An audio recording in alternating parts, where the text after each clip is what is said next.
बहुत ही जबरदस्त स्ट्रेटजी आपको यहाँ पर बताऊंगा, इसे लास्ट तक देखना, आपको सारी बातें समझ में आ जाएंगी। देखिए मार्केट में पैसा कमाना ही हमारा अल्टीमेट टारगेट यहाँ पर होना चाहिए। आप ऑप्शन बाइंग करते हैं, सेलिंग करते हैं, स्टॉक में काम करते हैं, एफएनओ में करते हैं, कैश में करते हैं, आपका उद्देश्य जो है यहाँ पर पैसा कमाना है। ठीक है, तो हमेशा मार्केट जब भी आपके अगेंस्ट काम कर रहा है, चाहे अगेंस्ट का फेज चल रहा हो, चाहे अगेंस्ट वाला दिन हो, तो उस दिन आपको क्या करना है, अपने कैपिटल को बचा के रखना है। देखिए ना, ट्रेडर बिगिनर में क्यों साइड हो जाता है, क्यों बिगिनर जो होता है वो ट्रेड करते करते क्यों मतलब मार्केट से आउट हो जाता है, उसको सिर्फ एक रीजन होता है आउट होने का, कैपिटल वाइप आउट। अगर कैपिटल आपके पास है तो कभी भी आप मार्केट में आउट नहीं होंगे। इस बात को हम मानते हैं कि हमारे पास अगर पैसा है तो हम ट्रेड करते रहेंगे, चाहे लॉस कर रहे हैं, प्रॉफिट कर रहे हैं, लॉस कर रहे हैं, प्रॉफिट कर रहे हैं, तो हम मार्केट से आउट नहीं होंगे। आउट होने का सिर्फ एक रीजन रहता है कि हमारा कैपिटल वाइप आउट हो गया। मीन्स जितनी भी सेविंग, जो भी हमने पैसा अरेंज करके एफएनओ के लिए ट्रेड ये डीमेट अकाउंट में डाला हुआ था, वो सारा वाइप आउट हो चुका है, सारा कैपिटल उड़ चुका है। अब हमारे पास पैसा नहीं है, इसलिए हम मार्केट से बाहर है। सिर्फ एक रीजन होता है, मुझे लॉस हो रहा है, मेरे पास 1 लाख रुपए है, आज मुझे 2,000 रुपए का लॉस हो गया, 3,000 रुपए का लॉस हो गया, तो मैं मार्केट से कभी आउट नहीं होऊंगा। मैं तभी मार्केट से आउट होऊंगा जब तक मेरा 1 पूरा ना उड़ जाए। अगर मेरे पास 20,000 भी बचा है ना, तो भी मैं हीरो एंड जीरो के लिए ट्राई करूंगा। ये बिगिनर का माइंडसेट होता है। तो इस चीज का विशेष ध्यान रखें कि जब मार्केट आपके अगेंस्ट में है या जब दिन आपके अगेंस्ट में है, तो उस दिन आपको कैपिटल आपका सेव करना चाहिए। कैपिटल सेव करने के कई सारे तरीके हैं। आप अगर बहुत सुलझे हुए ट्रेडर हैं अभी तक, लेकिन प्रॉफिटेबल नहीं बने हैं, आपको प्राइस एक्शन का पूरा नॉलेज है, तो आप क्वांटिटी साइज कम कर सकते हैं। लेकिन आप बिगिनर हैं, आप हीरो जीरो कर रहे हैं, तो आप कंप्यूटर क्लोज कर सकते हैं। और अगर आपका माइंडसेट गड़बड़ा जाता है लॉस होने के बाद, जैसे मतलब किसी ट्रेड में लॉस हो गया, उसके बाद आपका अगर माइंडसेट गड़बड़ा जाता है, आप अनाप शनाप ट्रेड लेने लगते हैं, तो फिर आप उस दिन कंप्यूटर बंद कर सकते हैं। जीरोधा में अगर ट्रेड करते हैं तो किल स्विच का आप वहां पर ऑप्शन हमारे पास रहता है, उसके बाद आप वहां पर ट्रेड नहीं ले सकते। तो ओवरऑल मतलब मेरा कहने का मतलब ये है, जो आज की स्ट्रेटेजी है, जो आज का बोनस पॉइंट है, वो ये है कि आपको अपने कैपिटल को सेव करना है। मींस आपको जिस दिन आपका अगेंस्ट हो, जो दिन आपके खिलाफ चल रहा हो, जो फेज आपके खिलाफ चल रहा हो, जब मार्केट में पैसा केवल सेलर कमाते हैं, तो ऑप्शन बायर को अपना पैसा उस समय सेव करना है। इस बात का ध्यान आपको बिल्कुल यहाँ पर रखना चाहिए। ये बात बिल्कुल यहाँ पर समझ में आनी चाहिए, नहीं तो आप एक रीजन अगर ढूंढेंगे ना, साइकोलॉजी इसके पीछे की देखेंगे कि मार्केट में ट्रेडर आउट क्यों होता है, क्योंकि उसका कैपिटल यहाँ पर वाइप आउट हो चुका है। अभी देखिए मैं ऐसा क्यों कह रहा हूँ, आज का टॉपिक ये मैंने क्यों चुना, देखिए क्योंकि मार्केट में कई दिनों से हम डिस्कस कर रहे हैं कि मार्केट एक रेंज में चल रहा है। ये रेंज बाउंड फेज है, इसमें बिगिनर पैसा नहीं बनाएगा, इसमें वॉलिटिलिटी बहुत है। मार्केट ऊपर जाता है, नीचे जाता है, ऊपर स्पाइक लगाता है, नीचे जाता है, हाफ डे में ऊपर चले जाता है, फिर उसके बाद नीचे आ जाता है। तो अगर आपको प्राइस एक्शन की नॉलेज नहीं है ना, तो यहाँ पर आप ऐसा नहीं बना पाएंगे। अगर आपको प्राइस एक्शन की नॉलेज नहीं है, तो यहाँ पर आप वेट करते रह जाएंगे, क्योंकि आपने ये ट्रेंड देखा है, आपने डाउन ट्रेंड देखा, आपने अप ट्रेंड देखा, आपने ये कैंडल देखी है, तो आप इस कैंडल में पैसा नहीं बना पाएंगे। क्योंकि अगर ये कैंडल में आप माना 50 पॉइंट में एग्जिट हो गई, शाम को आपने देखा एंड ऑफ द डे की मार्केट यहाँ पर 200 पॉइंट मूव किया, तो इस दिन भी आप ये एक्सपेक्टेशन करेंगे। ये तो रिसेंटली डे है, इस दिन तो आपको एक्सपेक्टेशन करना ही करना है। ऐसा बिगिनर में होता है कि अगले दिन हम वही माइंडसेट लेके आते हैं कि कल हमें यहाँ पर ऑप्शन 50 रुपए का ऑप्शन हमारा 400 का लगा है, और आज भी हमारे साथ यही होने वाला है। तो कैपिटल का जो सेव करना है, वो सबसे पहले आपको यहाँ पर होना चाहिए। हमारा पहला टारगेट यही होना चाहिए कि हमें कैपिटल को यहाँ पर सेव करना है। देखिए दिन भर में मैंने वन एंड ओनली एक ट्रेड लिया हुआ है, निफ्टी में मैंने ट्रेड लिया। बैंक निफ्टी में मैंने इसलिए ट्रेड नहीं लिया क्योंकि बैंक निफ्टी का रेजिस्टेंस थोड़ा सा ज्यादा ऊपर था, निफ्टी में टारगेट मुझे देख रहा था, फिर बैंक निफ्टी वॉलेटाइल कुछ ज्यादा था निफ्टी की अपेक्षा। देखिए निफ्टी का मैं 15 मिनट का चार्ट यहाँ पर लगा देता हूँ। बहुत अच्छा ट्रेड यहाँ पर चला, बहुत अच्छे से प्लान हमने एग्जीक्यूट किया। यहाँ पर जो मेरे टेलीग्राम सब्सक्राइबर उन लोगों को पता है कि मैंने एक वीडियो पोस्ट किया हुआ था ट्रेड देने से पहले कि मार्केट में क्या हो सकता है। आज मैं एक बार यहाँ पर डिटेल से एक्सप्लेन कर सकता हूँ, हालांकि मैं इसके ऊपर शॉर्ट बना चुका हूँ। अगर आप थोड़ा भी प्राइस एक्शन की नॉलेज रखते हैं तो आपको पूरी कहानी वहां पर समझ में आई होगी। जिन लोगों को नहीं पता वो लोग ये पूरा वीडियो देख सकते हैं। देखिए टॉप से सेलिंग आई, बहुत ज्यादा हम नहीं जाते हैं, 24,500 हम यहाँ पर देख लेंगे। टॉप से यहाँ पर सेलिंग आई 24,500 के बाद हमने यहाँ पर देखा कि मार्केट यहाँ से नीचे आया।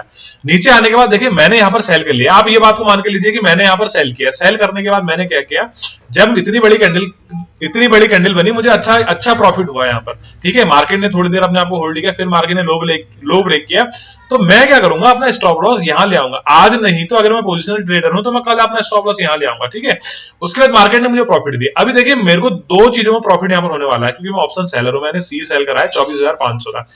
अगर मार्केट नीचे जाता है तो मुझे प्रॉफिट होगा, अगर मार्केट इसी रेंज में टाइम स्पेंड करता है तो भी मुझे प्रॉफिट होगा। दो चीजें मेरे पास है, यहाँ पर दो पॉइंट है। एक पॉइंट है अगर मार्केट नीचे जाता है, दूसरा पॉइंट है अगर टाइम स्पेंड करता है। केवल लॉस मुझे तब होने वाला है अगर एक्सपायरी से पहले 24,500 का लेवल ऊपर को निकले, तो मुझे लॉस होना है। ऐसा कहीं सिनेरियो दिख नहीं रहा है कि 24,500 का लेवल एक्सपायरी से पहले निकले, राइट। तो अब मैं क्या करूंगा कि स्टॉप लॉस मैंने यहाँ ट्रेल किया, मार्केट ने समय बिताया, धीरे धीरे धीरे धीरे नीचे की तरफ आ रहा है, नीचे की तरफ आ रहा है, तो मैं स्टॉप लॉस अब 24,250 के आसपास ट्रेल कर लूंगा। ये स्पाइक के बाद तो मैं डेफिनेटली 250 के आसपास ट्रेल कर लूंगा, क्योंकि मैं जानता हूं कि यहाँ पर अगर स्टॉप लॉसेस लेने के लिए मार्केट आया है तो यहाँ पर बहुत सारे लोग अब स्टॉप लॉस यहाँ पर लगाने वाले हैं, क्योंकि ये प्रीवियस स्विंग हाई भी है, प्रीवियस स्विंग लो भी है, यहाँ पर आगे मार्केट ने एक बार सपोर्ट लिया हुआ है। अभी देखिए मार्केट और नीचे चले गया और नीचे चले गया, तो मैं अब स्टॉप लॉस इस लेवल के आसपास रखूंगा, अगर मैं एग्रेसिव स्टॉप लॉस रखता हूं। ये मैं एक एग्जांपल के लिए आपको समझा रहा हूं। अगर आप सारे पॉइंट्स को कनेक्ट करते हैं तो यहां पर एक ट्रेंड लाइन का फॉर्मेशन होता हुआ आपको दिखता है। देखिए देखिए आज का सिनेरियो क्या था, ये मैं बता रहा हूं आज के मार्केट की पहले की कहानी, ठीक है। हम मार्केट को किस तरह से एनालाइज कर पाएंगे, एनालाइज करते हैं। अगर आप बिगिनर हैं और आप इस स्टेज में हैं, अभी तक प्रॉफिट में नहीं है, तो आप इस वीडियो को 100% रिलेट कर पाएंगे। ध्यान से सुनिएगा। अभी देखिए मार्केट बहुत अच्छी जगह पे खुला था, फ्लैट फ्लैट खुला था, प्रीवियस ट्रेड सेलिंग था, मार्केट सेल करके नीचे आया था, बहुत अच्छी अच्छी क्वांटिटी में मैंने सेल किया था, ऊपर से आपने सेल किया था, आप सेलर हैं मान लीजिए। मार्केट बहुत अच्छी तरह से नीचे की तरफ आ रहा था, हमें बहुत अच्छा प्रॉफिट होता। आज मार्केट बहुत अच्छे प्लेस पे खुला हुआ, तो अगर मार्केट को नीचे जाना है, सेलर इंटरेस्टेड है, तो मार्केट इससे अच्छा प्लेस और हो नहीं सकता। फ्लैट खुलने के बाद डाउन साइड की रेंज निकाले और सारे सेलर को यहाँ पर ट्रैप करे। और एक बहुत अच्छी बात यहाँ पर आपको मैं ये भी बताऊं, देखिए यहाँ पर ये भी है कि अगर इस पूरे ट्रेंड का 50% देखेंगे तो वो भी इस लेवल के आसपास आएगा। तो मार्केट इस लेवल को 50% के लेवल को डाउन साइड की तरफ ब्रेक करता है। ब्रेक करने के बाद आज मार्केट को नीचे आ जाना चाहिए था, अगर सेलर में स्ट्रेंथ यहाँ पर होती तो। पहला पॉइंट ये है। दूसरा पॉइंट देखिए यह है कि मार्केट ने नीचे तो गया 24,000 का सपोर्ट लिया, लेकिन सेम कैंडल 15 मिनट की सेम कैंडल में मार्केट यहां पर हमें रिवर्स होता हुआ दिखा, मार्केट ऊपर चला गया। यहां पर देखिए क्या इंटेंसिटी पता चल रही है आपको कि बायर स्ट्रांग है, बायर नहीं चाहते हैं कि मार्केट नीचे आए।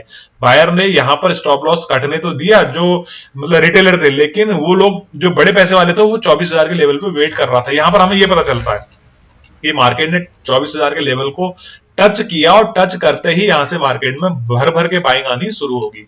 अब हमें वेट करना था कल के इस स्विंग हाई के आसपास की, मार्केट इस स्विंग के आसपास क्या रोल दिखाता है। देखिए मार्केट ने थोड़ी देर अपने आप को होल्ड लिया। यहाँ पर मैंने ये लॉजिक मैंने पहले एक्सप्लेन कर दिया था कि मार्केट में यहाँ पर सबके स्टॉप लॉसेस होंगे, क्योंकि अगर मैं सेलर हूं तो मैं यही करने वाला हूं।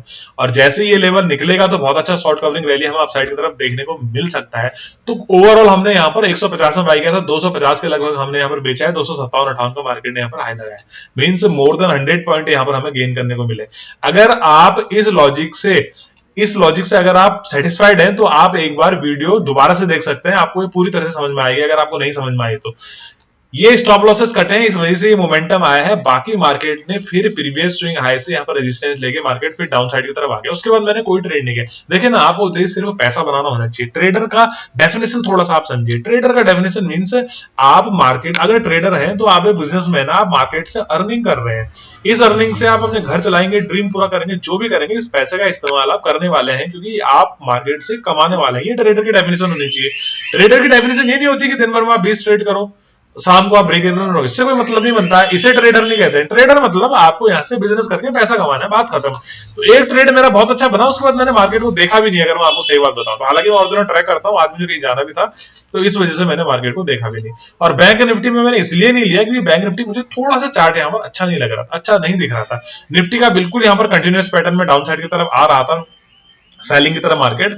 और मुझे ये डेफिनेटली यहाँ पर लग रहा था कि जैसे ही मार्केट इस हाई को निकालेगा तो बहुत अच्छा मोमेंटम अपसाइड की तरफ मिल सकता है, और मिला है। उम्मीद करता हूं तो लॉजिक आपको पसंद आया होगा, लॉजिक समझ में आया होगा। सबसे बड़ी बात, लॉजिक समझ आए तो आप वीडियो को लाइक कर सकते हैं, शेयर कर सकते हैं और चैनल को सब्सक्राइब कर सकते हैं। अगर आप मेरे टेलीग्राम चैनल से जुड़ना चाहते हैं तो लिंक वीडियो के नीचे डिस्क्रिप्शन में, वहां जाकर डायरेक्ट आप टेलीग्राम चैनल से फ्री ऑफ कॉस्ट जुड़ सकते हैं। जय हिंद दोस्तों।